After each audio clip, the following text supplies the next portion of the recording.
Hello, I'm Rapp, and today I'm going to show you how I allow myself to be creative using my voice in a live setting using Ableton Live. I'm going to start from the very basics, so if you're already familiar with Ableton, just bear with me. First thing I'm going to do is make sure that my audio settings are routed correctly. So I'm going through my Scarlett interface. The microphone's going to the Scarlett, and I'm listening through my built-in output, my computer. So this is all right for me. Perfect. So generally when you open Ableton, you'll have 2 audio tracks and 2 MIDI tracks. I just have this kind of simple template, so this is how I usually begin. But just to let you know, yours is gonna look different than mine. First thing I'm gonna do is actually just take you through the audio track so that you're familiar with all of the aspects in it, and then we can get into the fun stuff.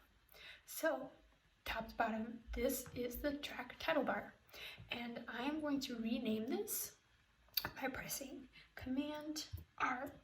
And I'm gonna say lead box. Cool. And right underneath we have a clip slot. So a clip slot is really simply a slot for clips. You can either drag and drop them in there, or you can record them in. Right now these symbols are squares, and that means they are stop buttons. I'm gonna get later into when they are record, but not yet. I'm also gonna skip the audio from, just because I don't want to cause too much of a jumble in your brain at the moment. So next we have monitoring. A lot of my students get a little confused with monitoring, but at the moment I'm just gonna say usually when you're producing, you keep your monitoring to auto so that when you arm the track or when it's record enabled, you'll be in full control of when you hear that sound. But for live performance, I generally keep this monitoring in, and you'll see that then you can hear my voice through this mic all the time. No matter where I am in the session, if I'm, triggering lots of different clips, I know that my voice is always going to be playing. Again, I'll get to the record enabling later. So then, you want to keep the audio going to the master. And sends is also an interesting thing where some of my beginning students are a little confused. Really simply, right now my send A is going to my reverb, which is from EOS, and send B is going to delay. So what I'm doing is I'm sending my voice this signal. I'm going to turn the monitoring on so that I can hear myself through Ableton, and I hear my voice and I want to have some reverb, so I'm sending my voice to this return that has reverb on it. And you notice now I'm in a church.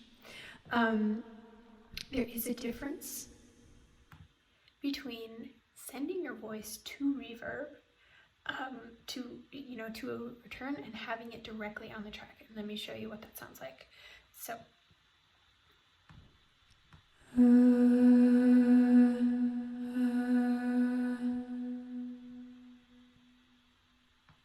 I sent that all the way 100%, to the reverb, and still I'm gonna just copy and paste it onto the track, and you'll notice it's a lot more dense, and you can't hear my dry voice as much. I'm gonna get into a lot more of that later when we talk about audio effect racks. So next we have the mixer section, and this right here is the peak meter, and peaking is basically just when you get too loud. It's when the volume goes above 0 dBs. We have so when this turns yellow, that means that it's too loud. And you can adjust that with the mixer, the slider here, and this will be your gain staging. This is another word. Something that I like to tell my students is that there's going to be so many words that people are just so familiar with saying. I mean, because we're so used to these things, and they think that they're not going to understand these things because they don't know what certain phrase is. But it's really simple. It's just, managing the levels, turning it up, turning it down. It's really kind of common sense, and that's why I really like to encourage you not to get discouraged when you hear these words and you're like, I don't know what that means. Just go with your gut, do what feels natural, and you'll figure it out along the way. So let's get back to actual learning and less inspiring advice, I guess. Where was I at?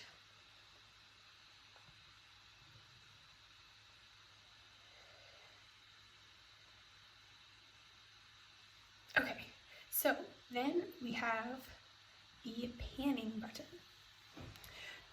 So this is going to allow you to control your position in the stereo field. Another kind of like thing. Basically, do you want the sound to go to the left speaker, in the center, or in the right, somewhere in between? I'll give you an example here, if maybe you can hear.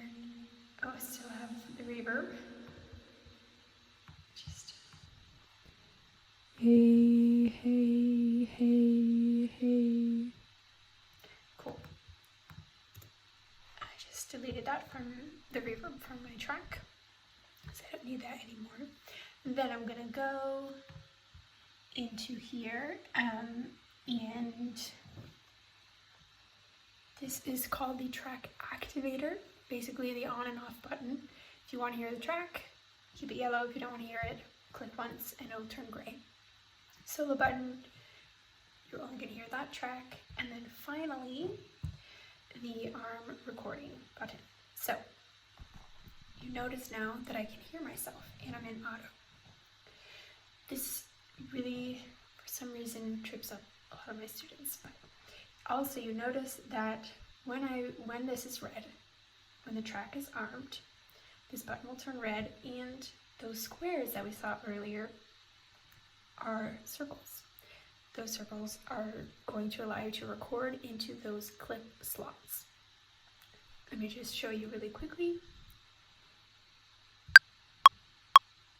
Hey, hey, hey, hey, hey, hey, so hey, now, hey. I have a clip. And I'm just going to delete that because we're not getting into that today. So when monitoring is off, I can't hear myself through there, but I can still record in because the track is out. When monitoring is in, I can hear myself again and record. But when it's not armed, I can still hear myself. That's something that is confusing for a lot of my students at first. For some of you, I'm sure you're like, okay, I get it already. But if you don't, just keep doing it, and you'll eventually feel a lot more comfortable with it. Okay, enough of all of this boring stuff. Let's get into the fun part. So, because I like to do a lot of kind of improv experimenting within my live sets, because a lot of the times I have my tracks kind of set, and then I like to have time to not be on kind of a grid. So I have designed a lead vocal track that has lots of different effects and allows me to play around, and I have it saved in my user library. So I'm just gonna go in here and drag it into an open space, and it'll create this track for me. It takes a little bit because there's like way too much stuff on there. Cool. Okay. So you notice this is something that I've saved. I'm just gonna go, actually turn this off. And I'm gonna turn this off, which is causing some extra sound. Okay, so this is crazy madness, and I don't want you to do exactly what I do. This is another awesome moment to share that Ableton and really anything, you know, there's no right or wrong way to use this program. It's really what works best for you. So yeah, maybe don't do exactly this because there's things I would fix, but also just for yourself to experiment. So you notice I have EQ, compression, an audio effect rack, looper, a limiter because it can get loud, another effect rack, and then I also have an EQ at the end as well. So the reason for that is when you get into a live setting, you don't know what the venue is going to be like, you don't know what the sound is going to be like, and especially when I have lots of effects going, I want to EQ, and this, I think this was an extreme event that I had been at, so let's actually go into here and I'll explain the process. So going into this empty track, and I'm going to find my EQ and compression. I'm just going to press Command F and an EQ 8. So EQ is basically just going to get rid of some frequencies the way that I'm going to use it today, so that they don't get jumbled in to all of the effects in my recording. So I am going to cut the lows here, and that's it for now. And usually, like, that's how I'll set it up, and then when I get to the venue, I'll adjust it.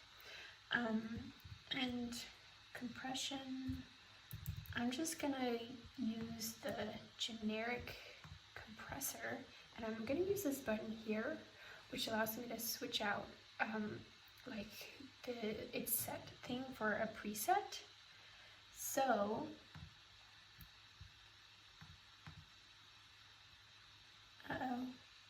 okay, yeah, so I'm gonna go here for generic. Cool.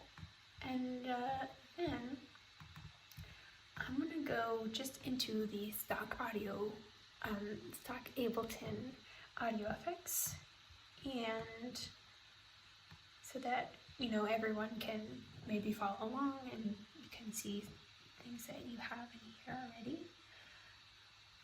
So I'm gonna get some reverb, let's see, delay, chorus, how about, okay, auto pan, chorus, and the B repeat. Okay, fun. So let me just show you. This is gonna sound crazy. Hey. Not terrible. That's kind of cool already. But it is also kind of madness, and I want to make sure that I can control it. And the way that I'm going to do that is by putting it into an audio effect rack. Really simple. I'm just going to select each of these effects.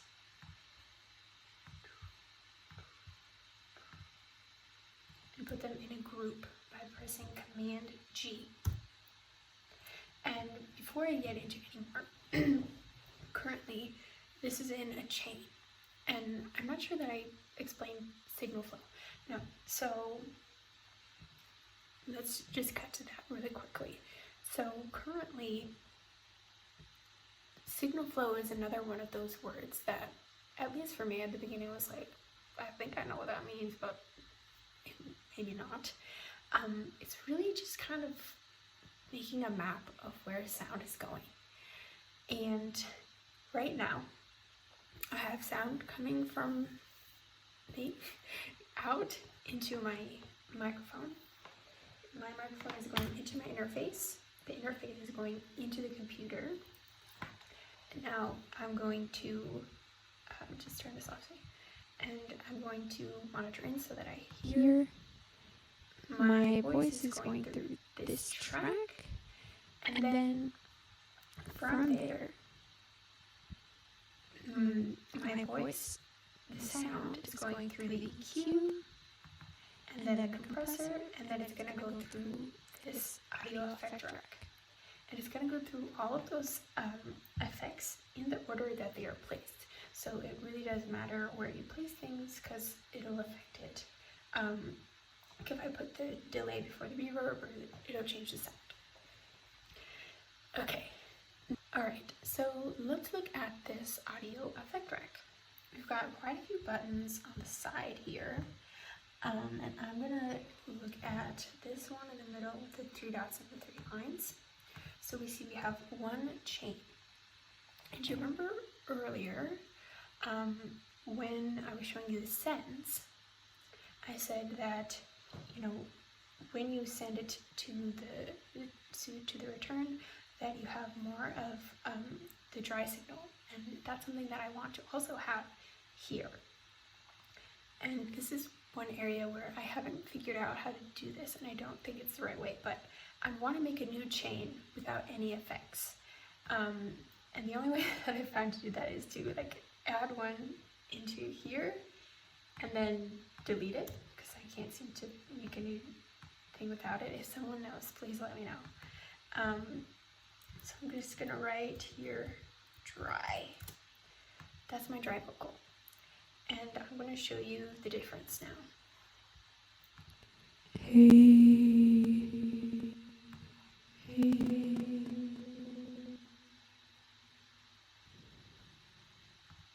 So I want to have like a mixture of that rather than having fully affected vocals and dry on top.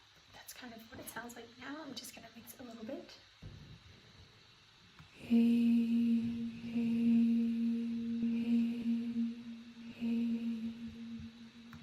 Okay, so that works for me because I generally like it to be heavily affected, but I still want slightly to hear my dry voice. So now I want to go in and allow myself to be able to play with all these effects in a simple way. And the way that I'm going to do that is with macros. Macros, another scary word that really just means mappable knobs. So I'm going to go and turn off all these effects before I'm ready to use them, and then just kind of like experiment here and show you kind of how I go about choosing what to play with.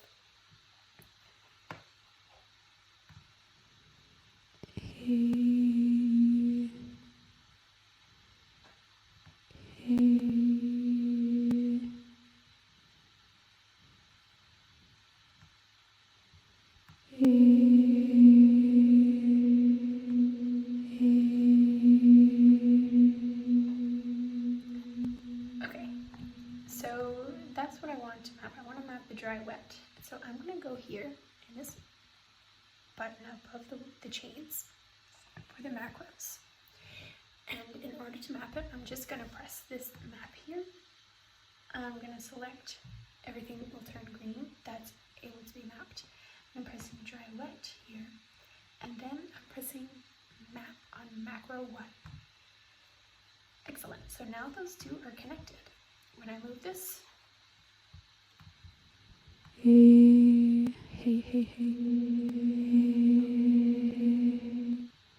pretty cool. So I'm going to rename this again, pressing Command R, saying reverb, dry, wet. And then I'm going to go through and do the same thing for the rest of the effects.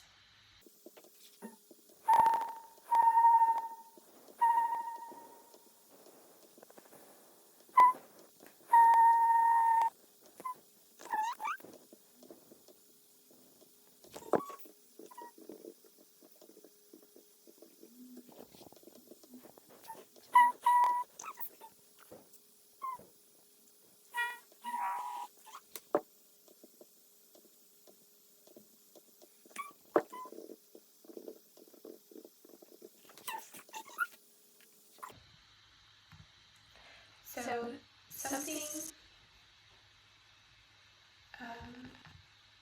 that you have to remember about repeat is that the global transport has to be running, and like truck has to be playing. So we basically just need this triangle to be green and the numbers to be running. So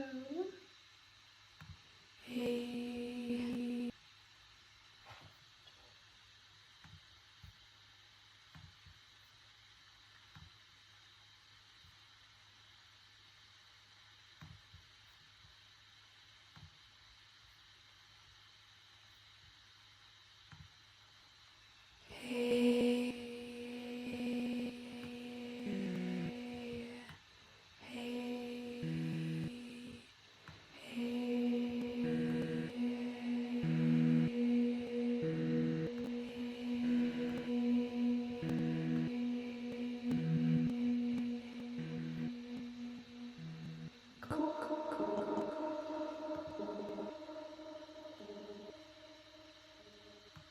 So now that I have this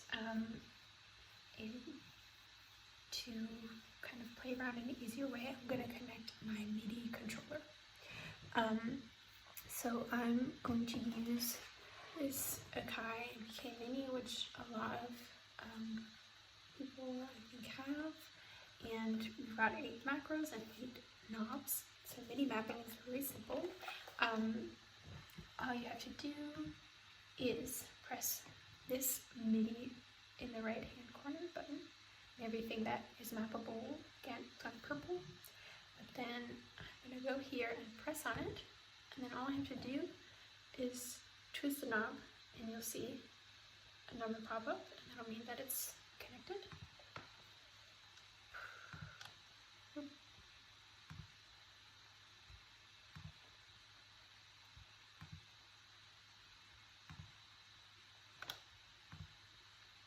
Okay, and I am also, I'm going to map the feedback in the delay, because that will like hold the sound and allow me to kind of create some layers. And I'm going to turn on and off the beat repeat, because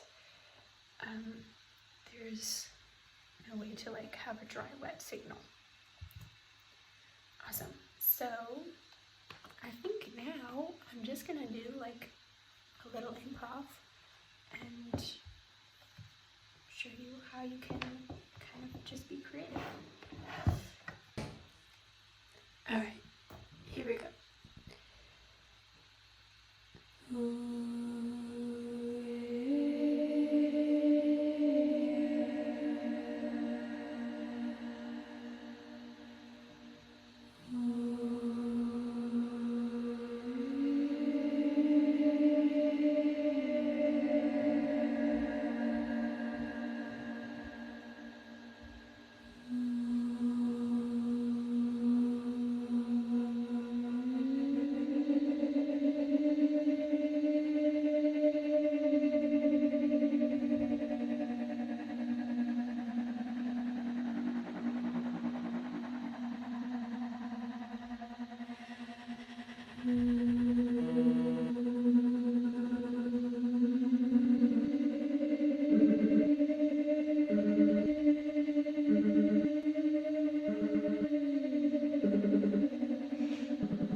Alright, well, I hope you enjoyed that as much as I just did.